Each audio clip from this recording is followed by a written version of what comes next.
ভাই আম্পায়ার কি কানা?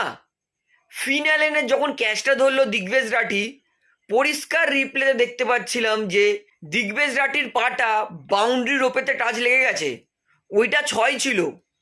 থার্ড আম্পায়ার চেক না করেই ফিনালেনকে আউট দিয়ে দিল।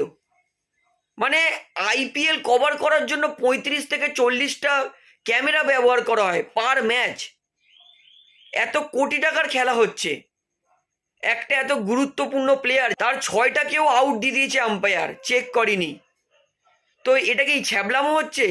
এটা যদি মুম্বাই ইন্ডিয়ান্স হতো তাহলে তো মনে হয় হাজারবার চেক করে করে করে করে করে করে মানে আউট হলেও সেটাকে নট আউট করে দিত। কিন্তু কেকেআর বলে কি দেখবে না?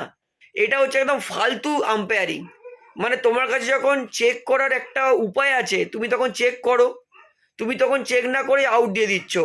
ডিসগাস্টিং, প্যাথেটিক, একদম জঘন্য আম্পায়ারিং হলো কেকেআরের বিরুদ্ধে, এবং সেটা আমরা পরিষ্কার দেখতেও পেলাম। তো আপনার কি মনে হয় ওটা আউট ছিল না ছয় ছিল, সেটা আমাকে অবশ্যই কমেন্টে জানাবেন। এবং এই বাস্তবতাটা যে কেকেআরের সঙ্গে কিভাবে অন্যায় করলো আম্পায়ার, সেটাও কিন্তু সবাইকে শেয়ার করে জানাবেন।